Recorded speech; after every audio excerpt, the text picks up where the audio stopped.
Hello and welcome to Mental Awakening, the podcast that explores all topics related to trauma recovery, mental health, chronic pain, and healing.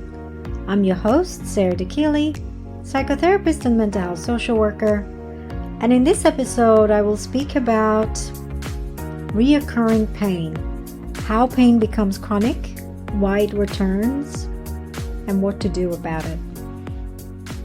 Hi everybody, welcome back to another episode of this podcast with me. So today I thought I would talk about reoccurring pain. It's something that I often speak about with my clients because I work with people with chronic pain related issues and symptoms, and I've certainly gone through it myself.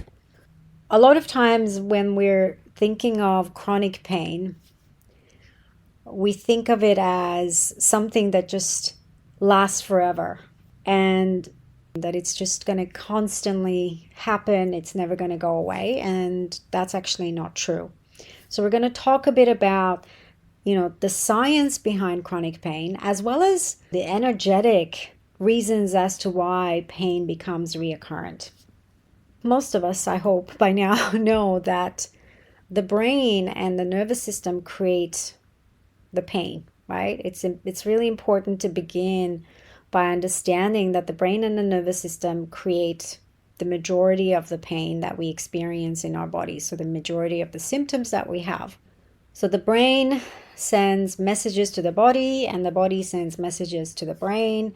There's like this constant communication between the body and the brain. And if you've been in chronic stress, which most people usually are, especially when there's a history of trauma, there's a conditioning in place in terms of how you go about life, how you think about life, how you manage stress, what's happened to you, your environment, and so on, then the majority of these messages that are being communicated between the body and the brain are danger messages, right? So the brain interprets these danger messages and then decides whether or not to create pain in response to keep us safe.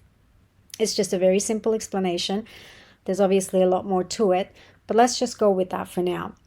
So the brain takes hundreds of factors into account when creating pain in fractions of a second, like in nanoseconds, right?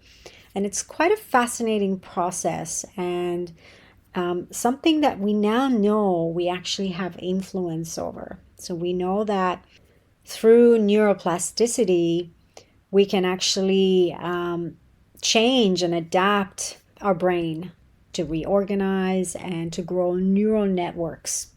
So this can involve functional changes to our brain damage or structural changes due to learning. This is exciting because it means that once you learn how your body, how your system operates, then you can work with that system without necessarily fearing what that system actually does. You can work with it and you can little by little change it. So let's talk a bit about acute pain versus chronic pain, recurring pain, right? So when there is an outside threat, let's say if you touch a hot plate or a hot stove or something, we obviously end up injuring ourselves, burning ourselves. So our brain sends out pain messages to let us know that there's something wrong.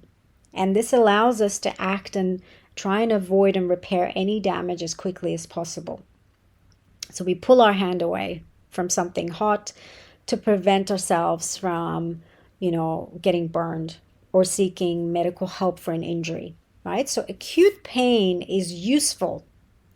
Whereas in chronic pain, this protective behavior loses its protective benefits. So I always talk about how chronic pain, reoccurring pain, is like a faulty alarm system, right? So the brain is sending out pain messages when there's actually no threat. There's a perceived threat.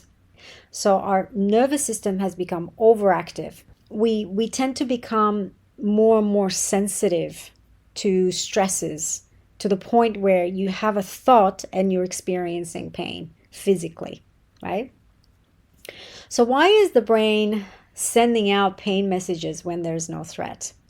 And again, I want to go back to neuroplasticity because our brain is neuroplastic, which means that it learns and physically adapts from what happens as we go through our lives. And as it adapts, those neural pathways within our brain change accordingly. So the more you repeat an experience, the stronger those neural pathways get. Okay? The more you think of something, the bigger it gets. The more you do something, the better and more automatic that becomes for you in your brain, right? So chronic pain changes our brain and nervous system over time. It learns to continue producing pain messages and changes its neural pathways to do so. Even when these pain messages are not really serving a purpose and they're not accurate, it's still doing that. So essentially, the brain becomes more skilled at producing the pain that you're feeling, and that's what we call maladaptive neuroplasticity.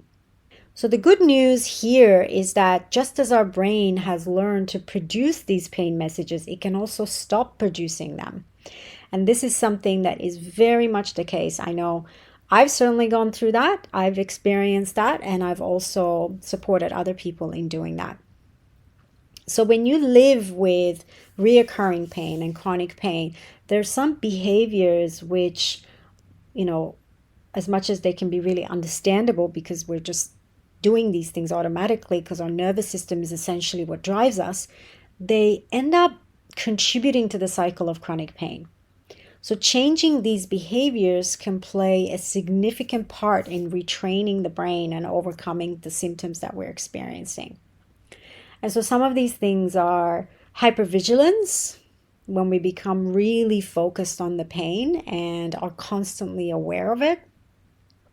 When we start thinking about it in regards to every action throughout the day, looking for potential threats, that hypervigilance and constantly in this state of high alert where you're actually feeding back to your brain that there is danger, and which makes you feel the pain even more, which makes you more symptomatic. And it doesn't always have to be pain as such. It can be discomfort, it can be tension, it can be tingling, it can be dizziness, it can be anxiety. There are so many other symptoms that fall under this umbrella of mind-body conditions, right? It's not just reoccurring pain. So hypervigilance is one of these behaviors. And I also want to acknowledge that when you've been through trauma, so that's where, either physical trauma or emotional trauma, there's usually a history, or perhaps even for some people, there's PTSD, right? There's post-traumatic stress disorder. And those things are also quite relevant to be mindful of because that contributes to that hypervigilance. Then you have catastrophizing of the pain. So worrying about your pain constantly and thinking about the worst case scenario, that's something that obviously strengthens your neural pathways and contributes to reoccurring pain. So just like hypervigilance, when we're catastrophizing our symptoms, it feeds back to our brain that there is danger and the pain is, the necessary protective response. The other thing that we tend to do is avoidance behavior, so fear avoidance.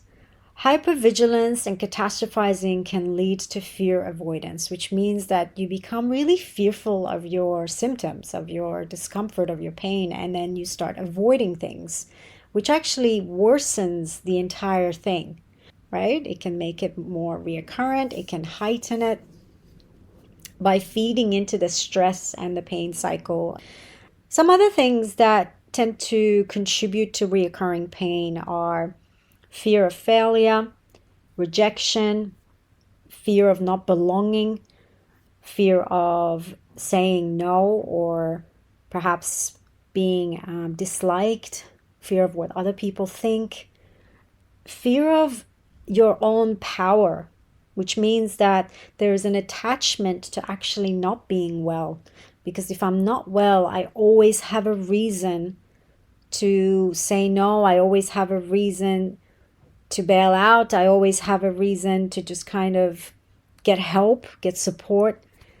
And being strong can sometimes feel almost like a threat because we've always feel like we've had to be strong. So we can fear our own power. And being in that state of what we call victim consciousness can also serve us. And this is something that not everyone feels comfortable perhaps hearing, but it's a very liberating thing if you can actually embrace it. Because if you own it, right? If you just go, yep, I do that, then you can also undo it. You can also take your power back. So often when we're dealing with victim consciousness, we have this deep-seated yearning for nurture, which is so human, right? It's so human. But it's something we have become accustomed to seeking from others. And although that is an absolute necessity to meet our human needs, we never learned how to actually meet that need for ourselves. We never learned how to nurture ourselves, how to soothe ourselves when there is discomfort. And so lack of, I guess, practice in that contributes to recurring pain. And it just comes down to returning back to love, this practice of self-compassion, which Eastern philosophers and Buddhist monks and mindfulness teachers have been speaking about for decades, if not centuries. I also think it's important to acknowledge here that self-soothing and returning back to love does not mean that we spiritually bypass ourselves and our feelings, nor does it mean that we gaslight ourselves or allow others to gaslight us. So when there is a violation that you are experiencing internally, that's valid for you. And this is where it's really important to work with your nervous system, to understand your nervous system. Because if you're feeling violated in a moment or in an instant or whatever, in an experience, that needs acknowledgement. And first and foremost, it needs acknowledgement from you. So that means that you need to go, all right, I feel this. What do I need to do for me right now in this moment to help myself feel that validation, that acknowledgement of what I'm feeling, and to also get myself to a place of feeling more comfortable, feeling safer, feeling more soothed. So this could be, for example, that a boundary is being crossed for you, and that's something that you're realizing that, oh, I feel violated. So that means that I've agreed to something that I'm not actually comfortable with. And so this is where it's important not to blame other people or try to control other people to think and behave in the way that we want them to behave so we feel safe, but rather to take responsibility for the fact that if I'm feeling violated, that's information coming from my body for me to act on, right? So I need to express something here. I need to express my truth, or I need to take responsibility for what I need in this situation for myself. You know, our culture is just so messed up in the sense that we don't acknowledge sensitive people. We don't acknowledge the importance of connecting with our bodies, tuning inwards. We don't have these practices in place. We don't learn these things naturally. And we're often told that there's something wrong with us because we're highly sensitive or because we're potentially neurodivergent. But actually, that's a sign of intelligence, because this means that you are a lot more connected and in tune with yourself than perhaps somebody else or the majority of people.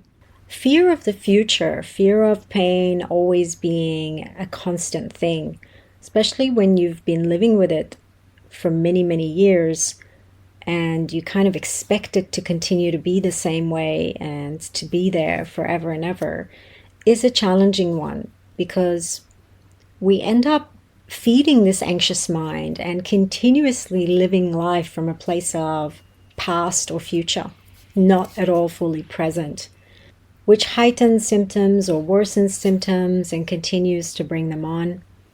So in many ways, you could say that we have to build a relationship with the present moment. And for most of us, the present moment has been perceived as a threat. It wasn't something that was safe, especially growing up. We had to be quite vigilant to our parents' needs and, what was expected of us, what other people needed from us in order to have our emotional needs met.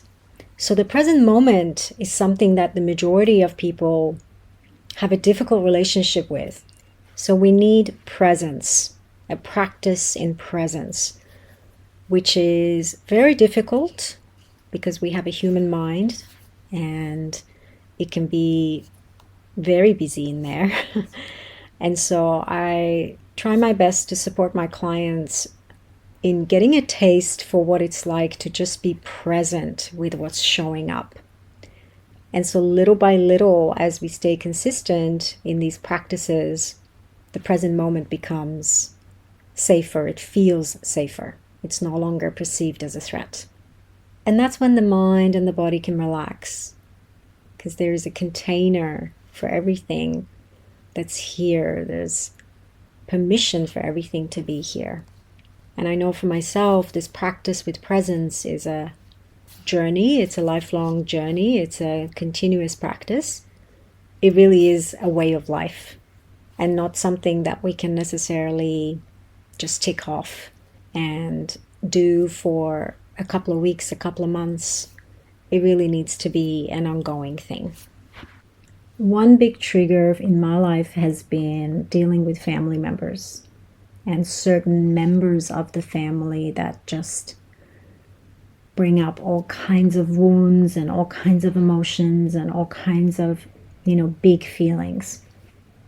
So I've had to really work on this, and it's something I'm still working on, to not take those things personally and to also forgive as well as understand that not everybody has the same level of consciousness and the same level of awareness, and that if they're still in my life, I can use that as an opportunity for practice. They can act as a teacher for me in many ways to continue to bring presence to what's being triggered within me.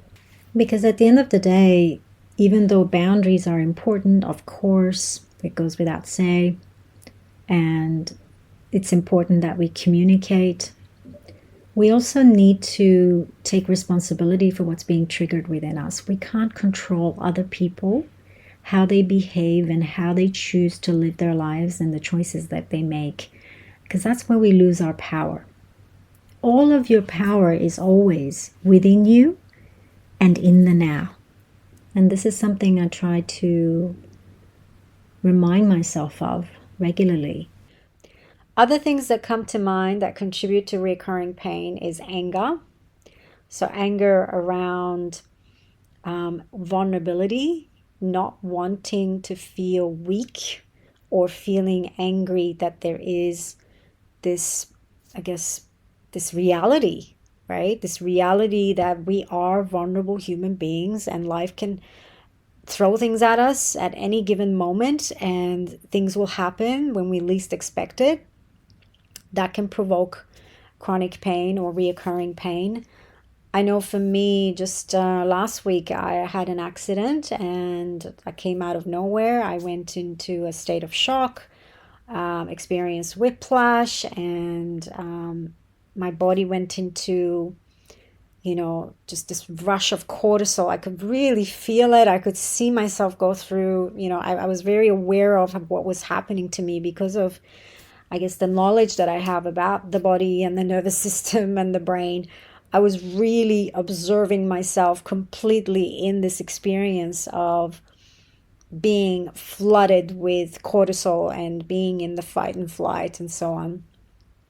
And that brought on some symptoms for me. Thankfully, nothing is ever chronic for me anymore because I know how to work with my brain and with my nervous system. And it also helped me to recover much quicker. Other things such as grief and not feeling a sense of belonging. I find that grief is a big one. I've certainly always grieved something in my life, and I see that also in the lives of people that I work with, that we're always grieving something, and we need to build a healthier relationship with our grief and with the parts of ourselves that are grieving things. Another really big one is disappointment. Disappointment triggers reoccurring pain. when we have expectations, and often they're expectations that perhaps aren't realistic, or they're conditional, or they're based on some story, some narrative, something that we have in our mind, and things don't happen that way, it tends to trigger us. So how do we heal chronic pain? How do we deal with reoccurring pain? First, I want to mention that everyone is different. So it could be that if you're too passive, you need to be a bit more engaged with life, with everything that's happening around you. You need to have some boundaries in place. Or if you're too aggressive, then you need to kind of pull back and perhaps engage some of your softer side, some, dropping to your heart. And there's obviously a lot of things to be said about that as well. But I also want to talk about how we can teach our brain to stop producing pain messages and break that pain cycle. So we do need support.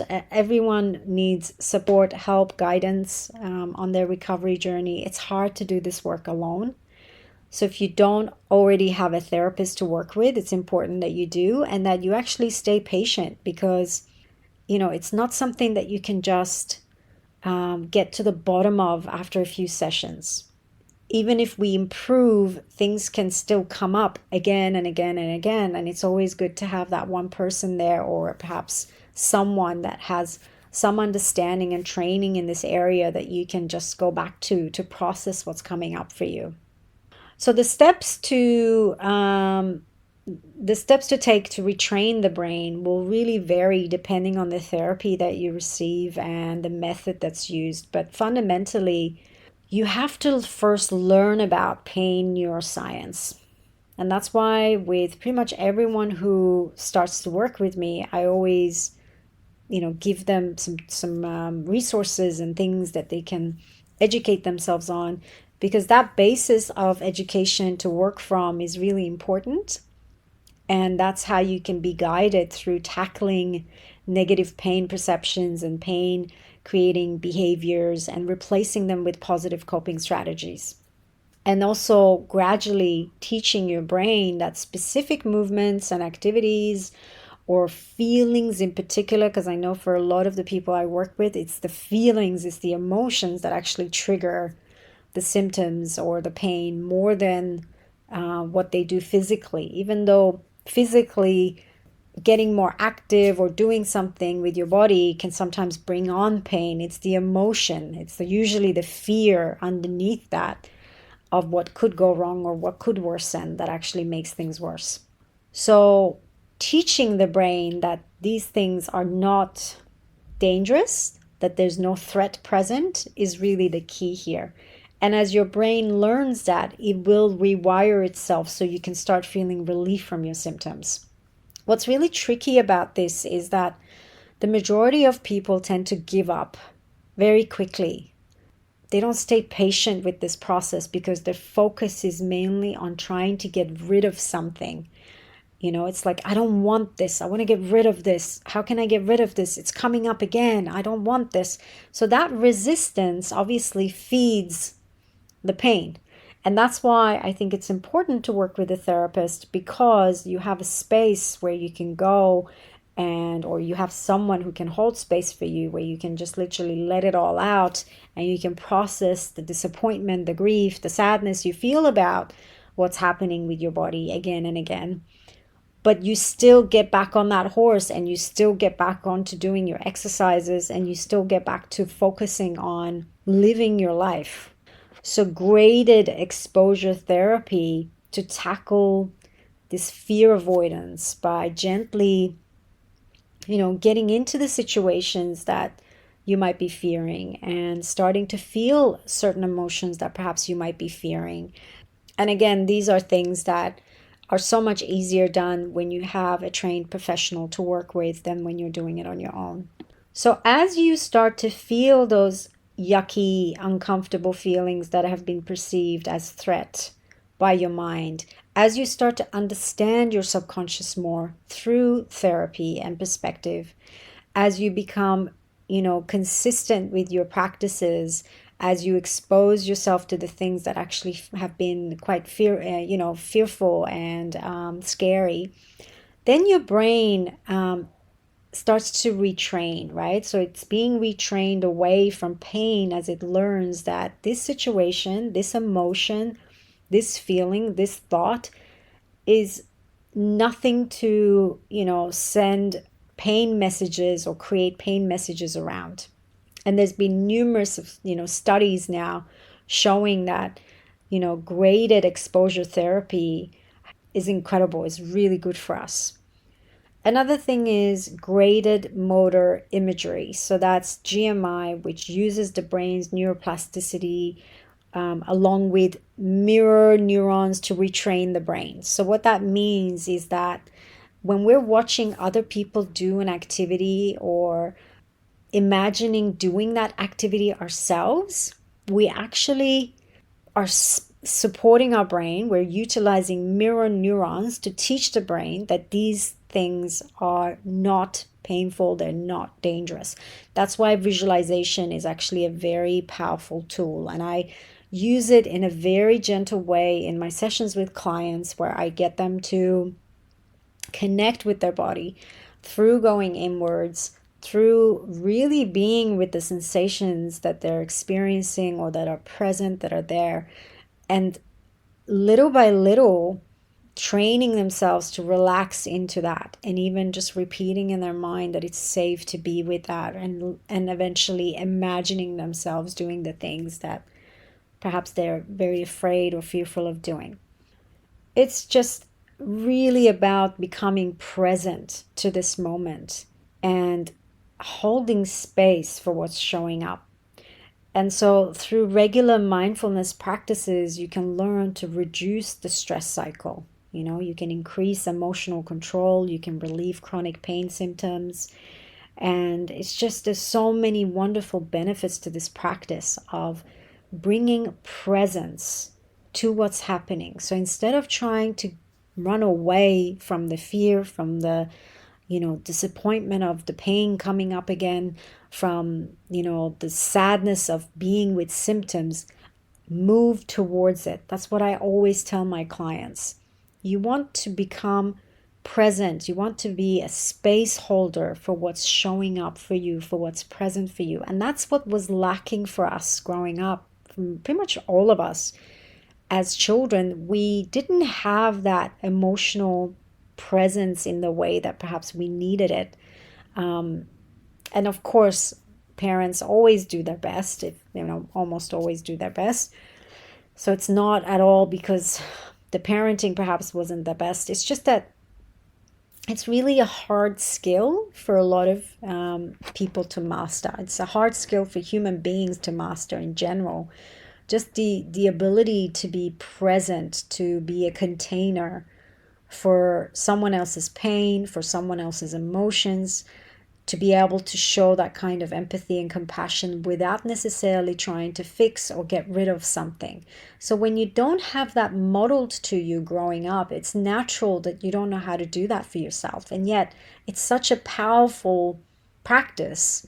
But of course, our brain isn't necessarily going to want to do that. It takes practice and practice and practice, because initially it can be perceived as boring, or there's all these signals going off in our body because we're in our fight and flight and we just want to get out of it. We just don't want to do it. It's just not engaging enough. So to sit with some of that discomfort is really important, because how else are you going to rewire your brain? If you keep running away from what's uncomfortable, you can't rewire your brain. So even, again, with clients, I try to take them through certain exercises where they can just be in certain positions and not get out of it, to stay with whatever's showing up, especially the resistance. Another thing that's been really helpful for me is having a sense of purpose, having a sense of meaning, and it's a big part of my self-care. And so creativity really helps me to do that. I write, I paint, I connect with my body, I dance. These are ways that I feel a lot more connected to myself and the world around me. And life is not just all about trying to fix something or trying to get somewhere, but rather it becomes a bit more about enjoyment and play and connectivity with myself, with my body, as well as with other people. So we have to not make, the pain, the symptoms, the center of our life. So you don't want to dismiss the emotion that's coming up as symptoms heighten, or the emotion that has been there prior to symptoms heightening, but you also don't want to make the symptoms the center of your life. It really is about finding a healthy balance. You have to actually have some boundaries with these parts of yourself, and sometimes just go, no, I deserve joy, I deserve play, I deserve to go out, I deserve to do fun things. Even if it's not necessarily comfortable, it's healthy for us to be uncomfortable. I don't know what it is about our culture where we've come to somehow learn or think that we need to always be comfortable, that we need to always, live in our comfortable little bubble, which is so unhealthy. If you look at the most resilient cultures, they're the cultures who've had to be in the most horrific conditions. And I think in the West, we tend to see success as living a really comfortable life, not fully taking into account that it's all about balance. We need comfort, and we also need not to always be in that comfort. We need to get out of our comfort zone. That's very important and necessary for our growth, for our nervous system, to build resilience, and so on. So I just want to say a few more things before I wrap up, and that is that when it comes to recurring pain, it's hard, it's not easy. I fully acknowledge that. It's scary and it can feel like it's never going to go away, but it does, and it will. It just requires patience and consistency to keep up with your practices, to attend your appointments, to do your homework, to continue to practice what you learn in your own time, to retrain your brain, because it's not easy to retrain the brain. It requires dedicated hard work and persistence. And patience is also key, because you're not going to see results straight away. And this is a long-term process. And I like to look at it as a lifestyle change, really, because it's a journey and it can take time to start seeing the benefits of what you're putting in. What's also important is that, there's a recognition that you can't trick your brain. You can't just say, oh, yeah, no, I'm not afraid of the pain. It's all good, even though you actually feel a lot of fear around the pain. So it's almost better if you journal about what you're feeling, journal about your emotions, and talk about it with a professional or with someone who's a safe person, instead of just denying, dismissing, suppressing, because you can't trick those parts of your brain. You can't just pretend that you don't feel what you feel, because you do.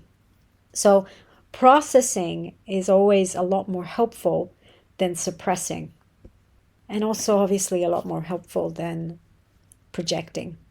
Lastly, I want to say that recovery means different things for everyone. It's important to remember that it's a very personal, individual process. For me, it became a spiritual process. It became a spiritual journey because my connection with myself completely changed, and the way I look at symptoms is completely different. So I no longer fear what's happening in my body, even though the fear comes.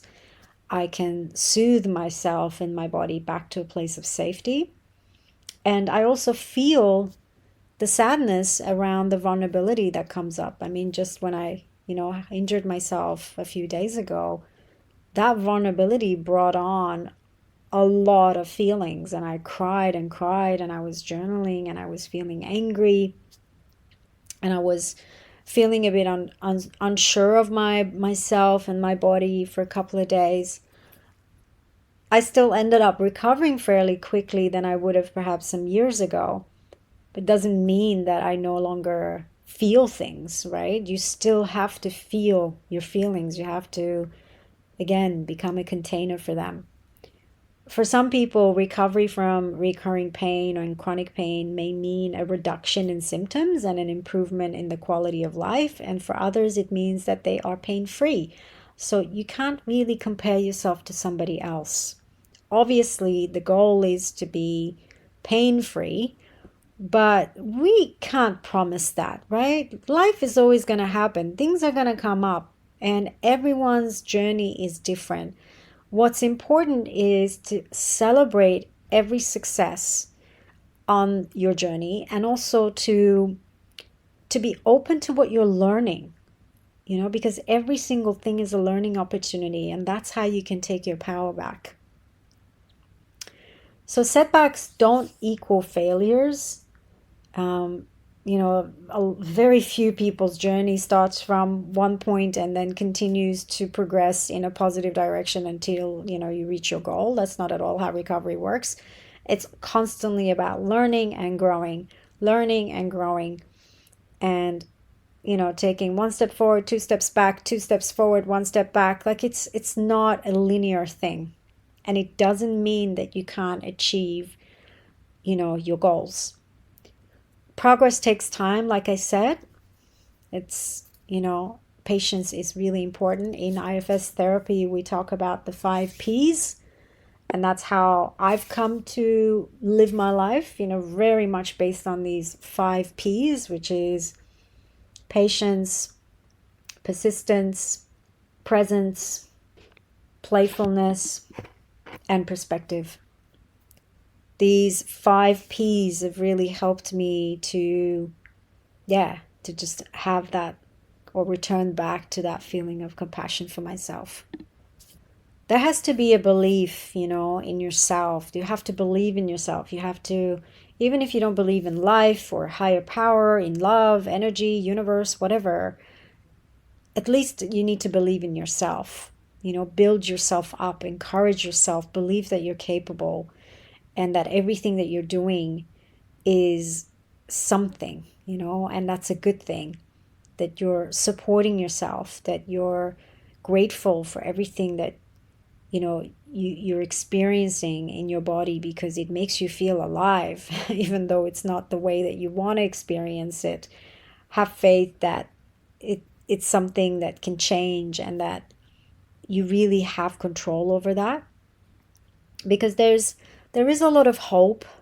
I wouldn't be saying this if it wasn't true. Retraining your brain is possible. It is something that we now fully can scientifically prove, and it's something that we have been told for thousands of years, and Eastern philosophers and ancient times, they've always talked about it. So there's definitely hope, and I think, if anything, we should never lose hope. All right, everybody, that's it for today. Thank you so much for tuning in. If you're interested in working with me, please visit mentalawakening.com.au. If you loved this episode and found it helpful, please subscribe and leave a review, as it will help more people to access the information shared here. I will be back with another episode very soon. Until then, take care, everybody. Bye for now.